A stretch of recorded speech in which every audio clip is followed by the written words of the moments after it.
How's it possible people in the US are making $100,000, $150,000 and it's still not enough?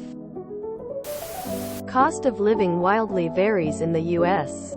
You could live like a local king on 6 figures in my low population, low call area. But in New York, Chicago, LA, etc., powerhouse cities, $100K doesn't stretch nearly as far.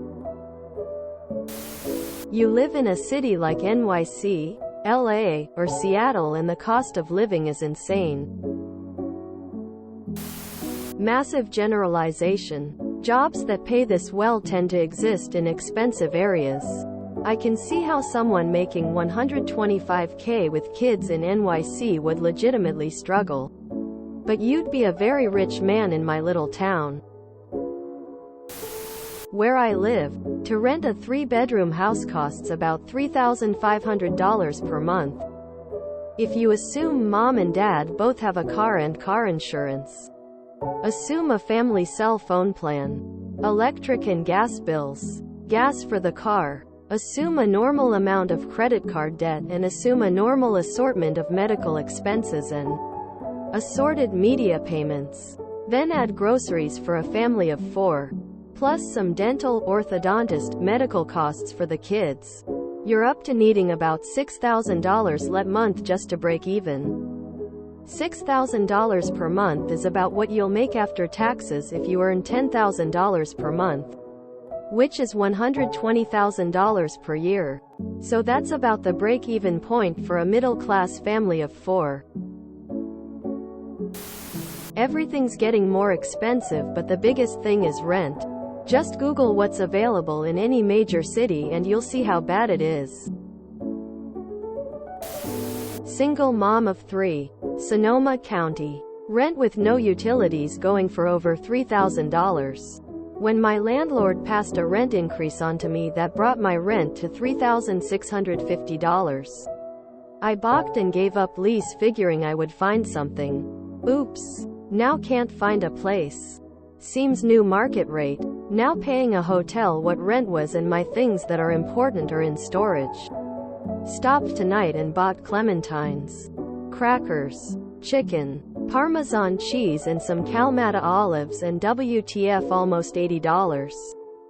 Can't seem to save and get ahead. People can't comprehend that the USA is literally 50 countries combined in one. It's like comparing Spain to Slovakia in some cases. Say your monthly check starts at $10K. By the time they take out your 401K, federal and state taxes, health insurance premiums, etc., you might be keeping $56K. Now deduct your $3K mortgage or rent, $600 car payments, car insurance, utilities, food, misc. There isn't much if anything left. 1. They take income taxes out. 2. Then they take Social Security and Medicare tax. 3. Then you pay for health insurance, dental and vision. 4. Then you put a little in your 401K retirement account. 5. Then you get a deposit for what's left. At this point, your 150K is like 80K. The more you make, the more they take. 6. Then you pay housing or rent $20,005,000 depending on where you live. 7. Then you pay bills, electric, water, gas. 8. Then you go to the inflation, grocery store, and that is also taxed.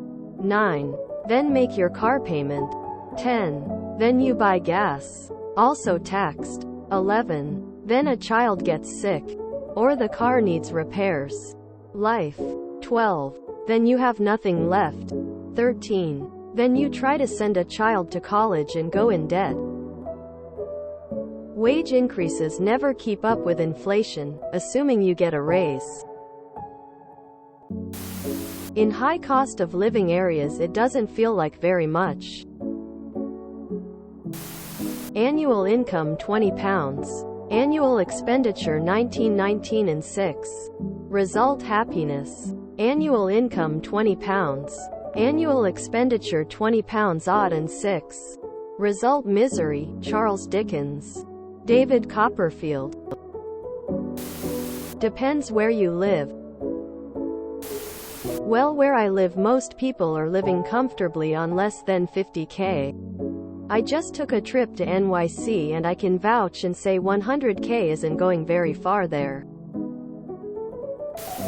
It depends on the cost of living in your area. $150,000 per year in Stark, Florida is way different than $150,000 per year in Santa Monica. CA.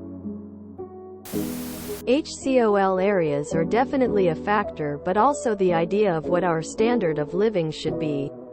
80 years ago, most families lived in smaller and simpler homes, only owned one car, dined at restaurants less than 2x per week.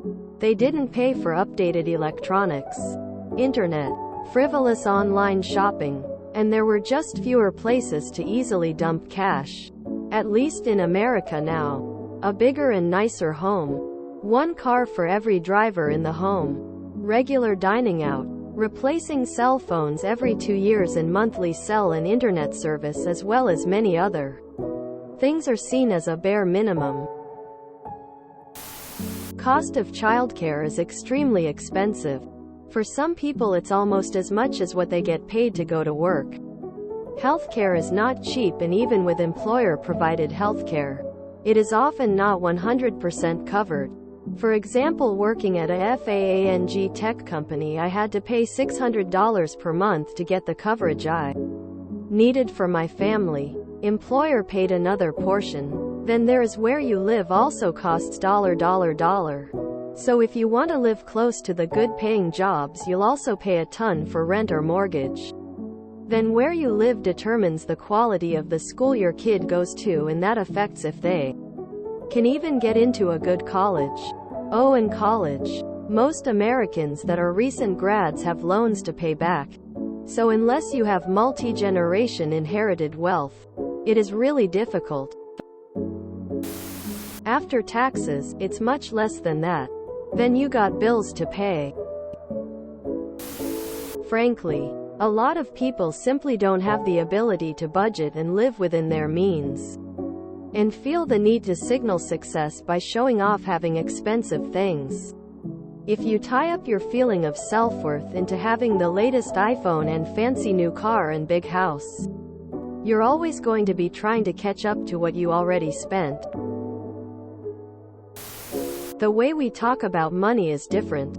In some countries I know about, the posted salary for a job is your take-home pay. In the US, on the other hand, the posted salary is pre-withholdings. So, there's automatic contributions to retirement and Social Security, and federal and state taxes. And you take home a good deal less. Then, if you have a family, especially if you have multiple kids, you take home considerably less. For every extra person in your family, you pay more for things like health insurance plans. And there's not many social services. So it's weirdly expensive to have a toddler and a job at the same time.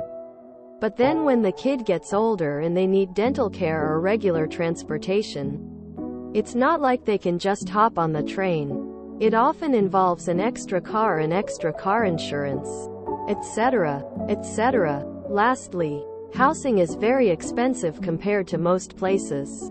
I think, at least, that's the feeling I get from my European friends who talk about the cost of rent for a flat there. Home European city. And, if you live in a place in the US with cheap rent, there aren't any good jobs.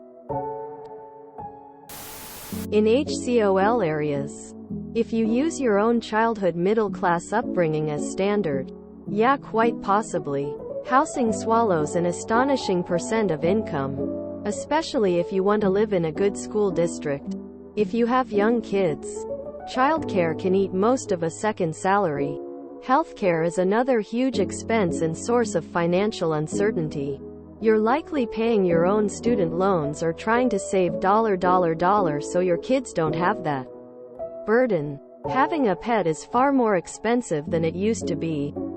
Kids' sports activities are more competitive and more expensive. Some aspects of vacations have come down in price. But if you grew up with stuff like ski trips or Disney World, those are crazy expensive now. If you enjoyed this video, please check out our playlists full of similar content. Epicaricast is like doom scrolling for your ears. Please like, share, and subscribe.